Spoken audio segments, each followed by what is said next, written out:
Welcome back to the Ecstasy booth because we are hopping into Lost in Translation, and we are in such ecstasy that we've got Bruce Horak, the returning. We're hopping.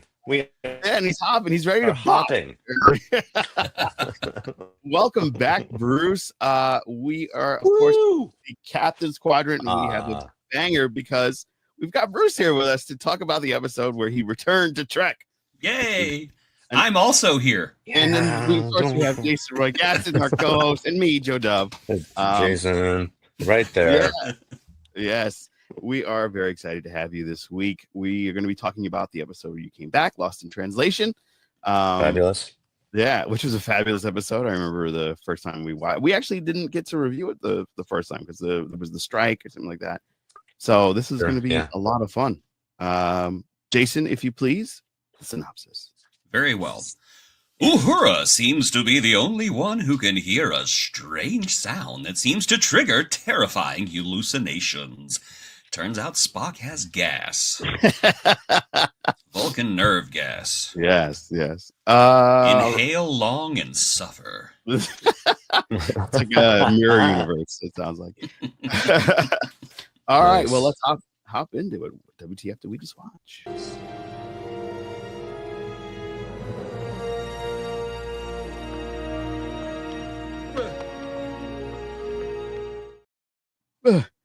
All right, Jason, kick us off. What WTF did we just watch? Well, we watched a Star Trek episode where they discover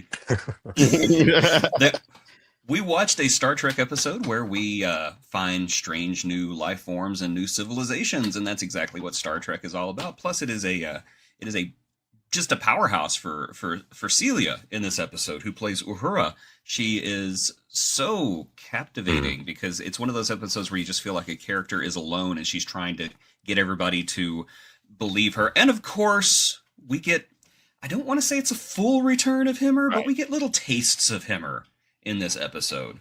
Because, and I would say this whether Bruce was here or not, but the fact that he is here, that he can hear this is great. I loved Himmer. Yeah, I loved him on this show, and whenever he was 86th so early, I remember getting on the show the next day and just going, "Why would they do this to us? What did we do to them?" So any chance to see him or again was great, even if they were just little tastes. So that's why they did that. Bruce, when they told you you're coming back, you're going to be Hemmer again, did you think you were going to get resurrected, or did you know up ahead of time that it was going to be? I knew it was just going to be a little. I knew it was just going to be a little taste, a little cameo. When they cast me before the first season, they told me Hemmer was going to go by episode 9, and then they approached me after the premiere and said we're looking at something in season 2, but it would just be a little taste, and it was just really a way to tie the bow at the end of the Uhura story of like she gets a little farewell, and that was it. And then episode 9, where with the musical, was just like gravy on top of it. Singing Klingon suddenly was like, well, I can't say no to that. It was really it was such a delight to come back. I know. And you got to wear those Klingon garbs, and they were like golden too. It was really neat. They were the Klingon boy band. Yeah. Now, was that really you singing, or? Oh yeah. I was in the studio. I had 2 days of vocal training, and then we went into the studio and recorded for an afternoon. We did 2 takes. We did the boy band, and we also did the Klingon opera on the same day. Oh, and we actually did shoot an alternate take with the opera. They chose correctly, though. I think that the boy band was. It was a lot. Yeah. I will have to admit, I did not really care for that episode too much, but whenever I saw the boy band, I died laughing. That was the best, legit. That was the best moment. Yeah. But I can proudly say that my brother had no idea it was me. Really? Which is pretty nice. If you can fool your own family, and he had no idea. No. I didn't know it was you later until Joe told me. I didn't know that was you either. I was just like, that was Bruce? I'll be darned. Yeah. I knew because I asked you. Prosthetics. Yeah, prosthetics are amazing. And the best thing. Yeah, and I totally love the like dance number that you got to jump around a little bit too. Like you really got to shine. Just brief cameo, but got to hop. Yeah, you got the hop. In this episode, you actually got to be a zombie too. You were a zombie Hammer. Yeah, see, Lost in Translation. Yeah. Yeah. Well, it was such a different. Like it was. I think we did 2 days of shooting on it. So one day as zombie, and then the other day as regular Oh Hammer. wow. And the zombie day was fantastic. Dan Liu was the director of this episode, and he worked on Walking Dead. And so he Oh. had a lot of experience with directing zombies and how to move, and it was way slower and more intentional than I had thought. I mean, really like moving through molasses. So he coached us through the physicality of that, and really got into. I mean, of course, a dream would be on an episode of Walking Dead, but Mhm. this was as close as I was going to get. My love of the old horror film coming through. Yeah. Full So Very I actually have a question about the zombie makeup. Yeah. Was that all practical makeup? Because there were certain shots I looked at, I thought that's got to be CGI. Because there was one where it looks like your nose is completely missing. Was that all practical, or was there any CGI touch Yeah, up? that was just the nose. My nose was green. Everything else was makeup and prosthetics. Oh, neat, wow. neat. Yeah, and neat. they made me look a little wetter. Yeah. Somewhere I have a photo of me in that makeup. Yeah, with green nose. Oh wow. That is Hard to be afraid of that, I guess. Yeah. Poor Celia. She's working so hard in that scene because there's goofy me as a zombie, and she's like, I don't know how she managed to convey such fear with a clown like me. Did you make fun of like have a just to mess with her? Did you like start saying random stuff? No. Just to be like, no, too professional. Hugs. Yeah. No, time is money. No goofing around. Yeah. No goofing around. Oh yeah. I guess that's why Jason and I are. The temptation to do so was way too high. I'm sure. What's that? I said I'm sure Jason and I wouldn't be able to become actors because we'd be goofing around too much. Or maybe me. I'm a goofer. I'm a stage actor. I think at a certain level you can goof around. Amateur. You get to goof around at your level for sure. Yeah, I mean, I love this episode. So I mean, this is one of my favorite episodes of the season, not only because you came back, but because we got so much different exploration and a whole new species that your team, this crew discovers in the depths of space. Yeah. And yeah, the cultivating arc here was that the reason why Uhura was hearing that is because the species was being messed up by the new transpod thing that they were building out in the middle of space. So I thought that was such a cool concept because we're so used to, as humans, seeing aliens as bipod material, fleshy creatures running around, but having something that's just like non-corporeal and able to communicate, I thought was just brilliant. So I thought that the deep science fiction of this so great. Was so stellar. So. It was basically an episode of Captain Planet on Star Trek. I thought that was great. All right, so let us hop into why would they do that? Yeah, excellent episode, very well written. Okay.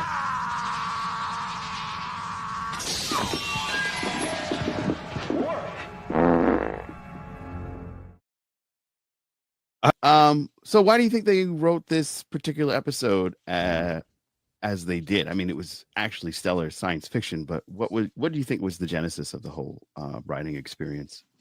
Well, I'm gonna go with what I heard your question, which was why did they do this episode, and then it broke off after that. So ultimately, I think they wanted to explore this non-corporeal alien.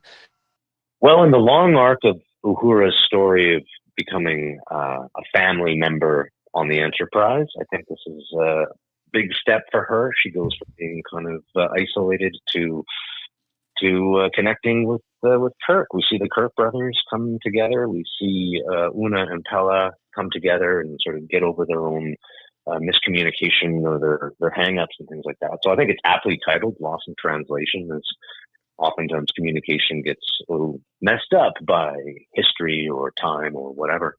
And so yeah, I thought that was a appropriate title. And I love that there were these kind of multiple storylines that were hitting important milestones, when Spock and Kirk sit down and have their first, trivial conversation or whatever they're talking about, but you just see that the little bond of family starting to emerge not that Star Trek is necessarily all about family, but that's a big part of it. Absolutely, sure. Absolutely. I mean, Spock's family is really spread out across the universe. You got, the lost sister, lost brother. A lot of family. A lot of family. Jason, why would you do that? Well, I think Bruce pretty much covered everything. This is an episode all about communication and how the lack of communication can be both inconveniencing and disastrous. Our ability to exchange words and ideas connects us, whether we are American, Canadian, Australian, whatever. It is our ability to communicate with each other that brings us together, and our lack of communication that pulls us apart.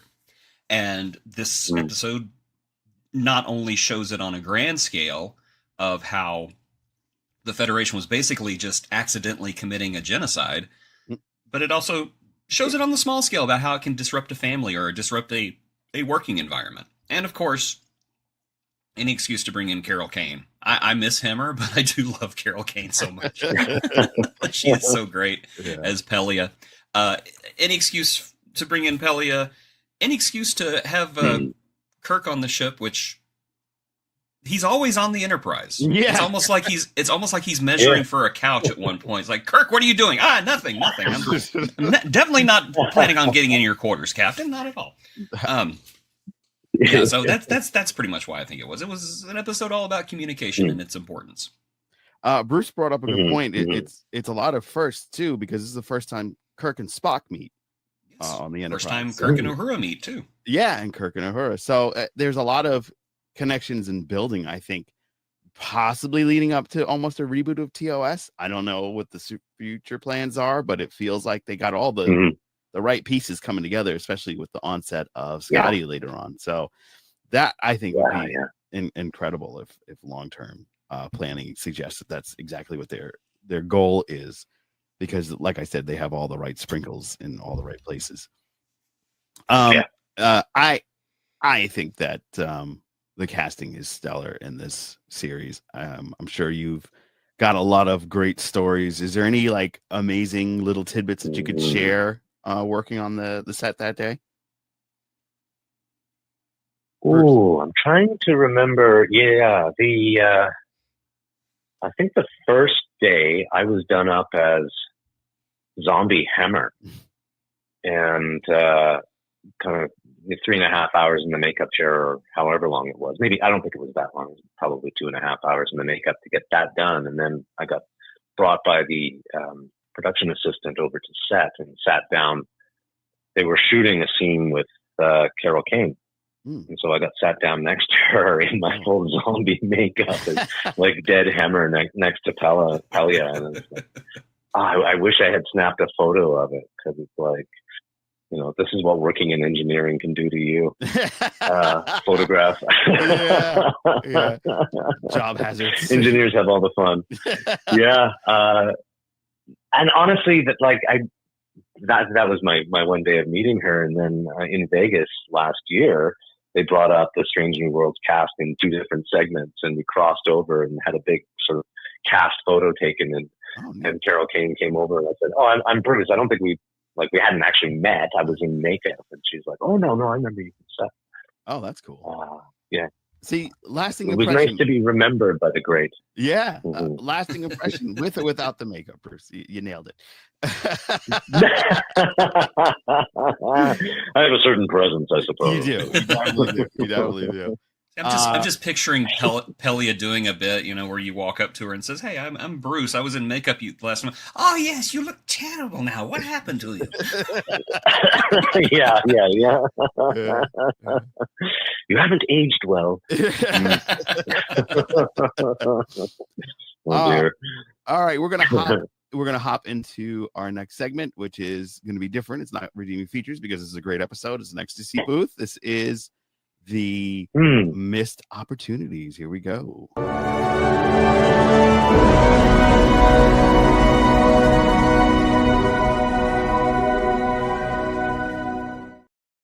So for me, I think it would have been a missed opportunity not to have you as Hemmer have more dialogue. They should have had more of a focus of that. There's this beautiful conversation that you have in engineering with Uhura, and I just felt like they probably filmed a lot more and then just cut it down to those little pieces that we got. And I just think there was some missed opportunities that they could have edited a little bit more in there. So I'm going to ask you, Bruce, am I right? Was there more to that? Not much, man. Wow. Not much. It was. I was wrong. Okay, it great. Was pretty tight. It was pretty tight. I'd say the edit, that was pretty much what was on the page. Wow. Was what you saw there. I mean, that to me is I want more of that too. I think more Hemmer Uhura flashbacks. He seems to have had such a major impact on her. Yeah. Lasting in a good way. I mean, we see a little bit of her with the family shuttle pod and a little bit of her family life, but it's just like Hemmer obviously meant a great deal to her. And, I'd love to see more of that in season 4. Oh yeah. Season 4. Well, maybe. I don't know. Bring back Hemmer one more time. Bring back Hemmer. Make a movie. Make the Hammer movie. 6 seasons in a movie. 6 seasons in a movie. Yeah. Star Trek Hammer. Yeah, we could do it. You could do it. Jason. Quite honestly, my knee-jerk reaction is to say, well, more Hammer, obviously, because as I said, I have great affection for the character. But looking back at it, I honestly think that they had just the right amount of Hammer in this episode. Because I think that there is this idea, and I'm actually maybe revealing a little bit too much about myself right now, but I actually had a friend pass away a couple of days ago. Oh, boy. And we had a misconnection. We were gonna get back together, and we were gonna reconnect. And then I got the word just last night that he had passed away, and I don't know. This episode hit a little differently for me because it was almost like Hemmer is just out of reach for Uhura in this episode. He's there on a screen, but she can never embrace him again. And the fact that she sees Hemmer at the end and he does not say anything to her, he just smiles and fades away. I don't know. I just found that it hit harder than what it normally would have for me. And then I realized, you know what? That's perfect. That is what losing someone who is special to you is like. They are there in your memory, but they're forever out of reach. And so as for that, I have no notes on that at all. So I'm just going to say more Carol Kane would have been nice. More Carol Kane, because she's just outstanding. I just love her so much. I'm so happy that they're not going to. I kind of thought that the engineer on the Enterprise was going to be like Kenny on South Park, where every season, oh my God, they killed Hemmer, you bastards! But it looks like Peli is sticking around for a little while longer at least. So I'm very happy about that. So more Pelia, more Pelia, a drugged up little superstar. I just love her so much. One of the most amazing things about this show is obviously the connection that we have to the original series. Did you grow up on the original series, Bruce, when you were a kid? I sure did. Yeah. Oh, nice. Yeah. Oh, yeah. Yeah. And TNG and everything accordingly. You betcha. Yeah. All the way through. Yeah. What would you say were the missed opportunities for this episode for you, Bruce? Oh gosh. You know what? I mean, I gotta say, there's no notes on this episode. I thought it was, it's stellar. It's stellar. Yeah, absolutely. Yeah. All right, well, Bruce, we have a fun little segment where we spin a wheel. It's called the Wheel of Agony. So we're gonna play that bumper. 1 second.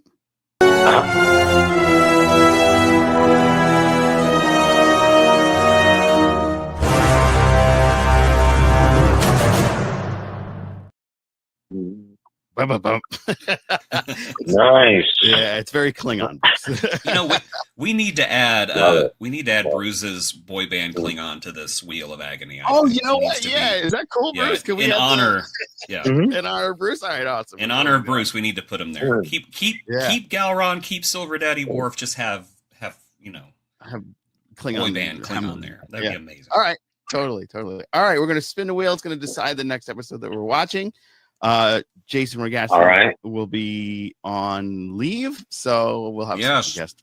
This is the last you folks are going to see of me in an entire month. So suffer with what the show will become. Yeah. Ex post facto. Jason? Tuvok plays detective. Well, I hope so. He's the security officer. When Paris is wrongfully convicted by an alien race of murder. I do not remember this episode at all. Oh wow! I have no idea what this is. Yeah. Well, we'll get right into it. So this is our last segment. This is where we're gonna nod to you, Bruce, because you have an amazing happening right now. So this is our aftermath. We were just talking about you. Everybody hates you. Congratulations. Bruce, we give you the floor. We thank you so much for coming on. We had a little bit of technical difficulties, but technology still has a way around it. So we're so glad to have you with us. It does. Yeah, we're so glad. Thank you. Yeah, thank you so much for having me on. And moving into the future with better technology and better Wi-Fi. Hopefully. Power up here running. Yeah. One day. We appreciate you coming on. Really, it's been awesome meeting you. Like I said, I really enjoyed your work on Strange New Worlds, and hope we get to see you there again sometime in either season 4 or season 3 if there's something you're not telling us. Stay tuned. Stay tuned. Yeah, it's been a wild ride, and Star Trek has been just such a huge part of my life for the last few years. Getting introduced officially into the universe. I've been a fan since I was a kid, obviously, but to actually get to connect with the fans, and I sat with, kind of realized a dream of mine and sat with William Shatner to paint his portrait when I was in Los Angeles about a month and a half ago. I boldly just reached out and said, "Hey, I'd love to sit with Captain Kirk." And we sat together. I told him a bit of my story about becoming a visually impaired visual artist. And he said, "That would make a great documentary. Someone should do that."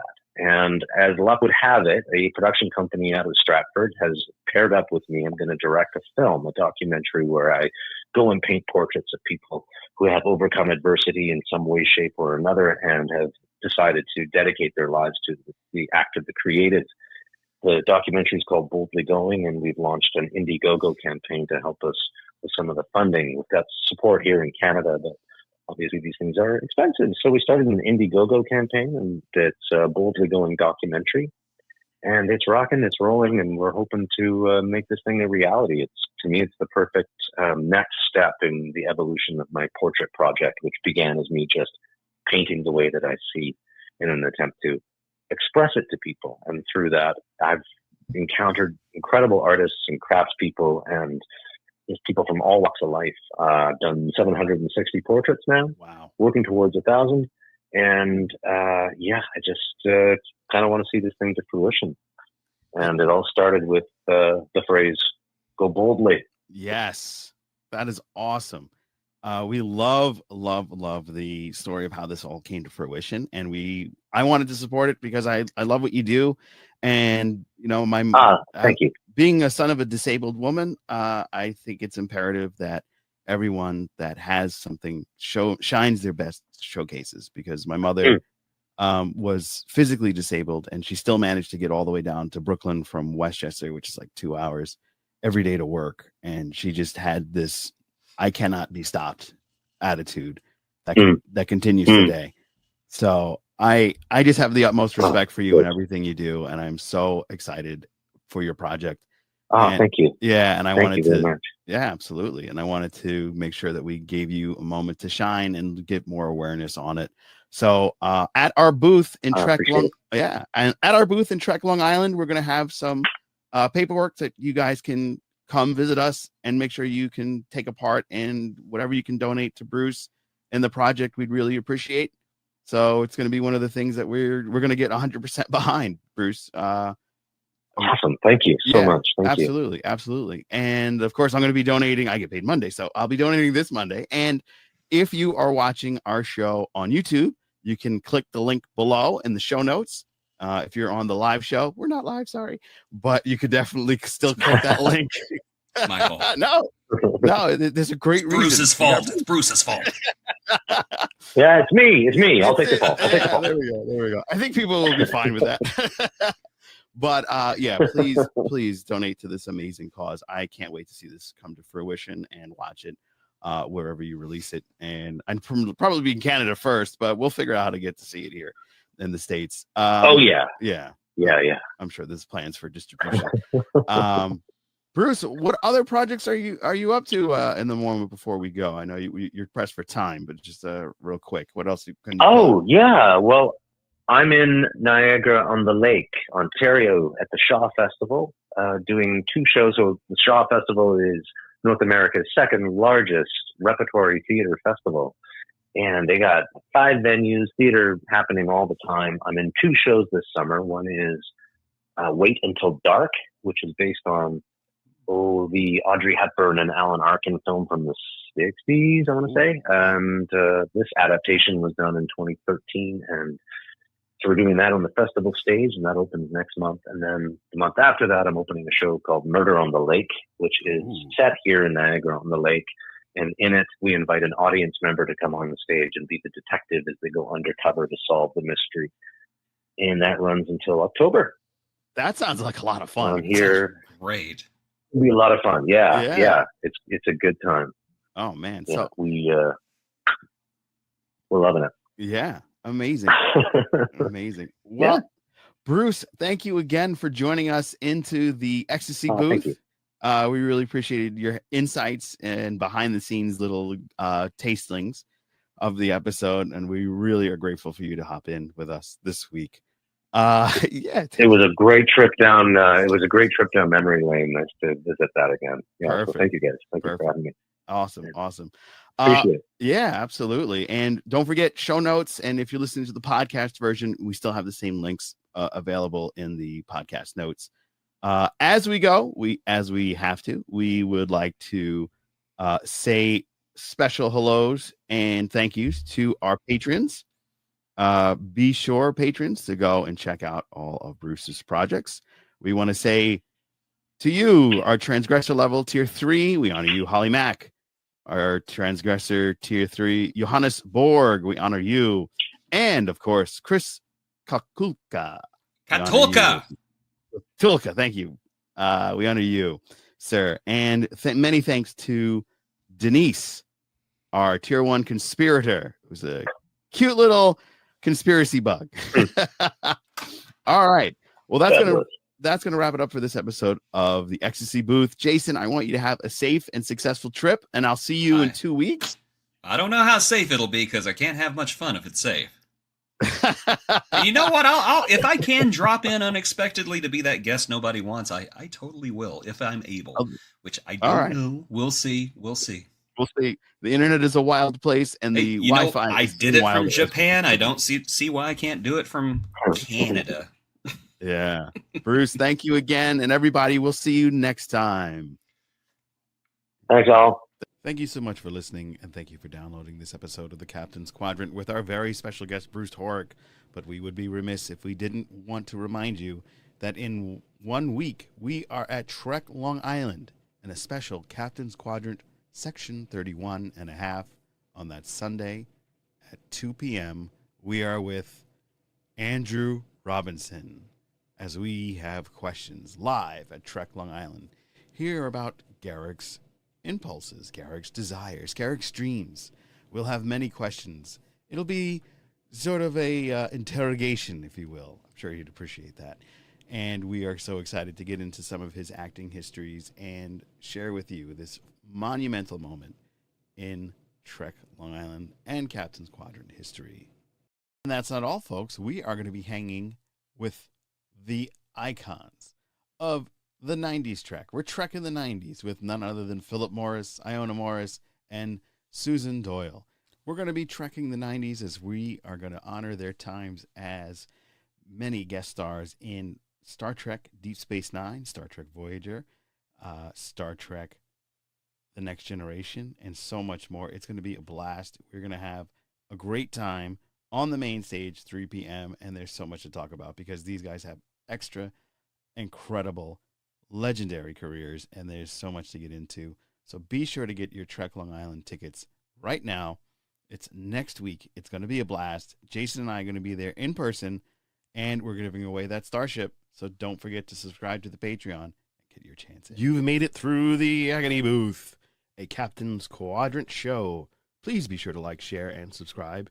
If you share this video with 5 people will also be in agony. Join us every Friday at 9 p.m. EST for more live shows, including Wormholes, Section 31 and a half, because we have questions. And at the movie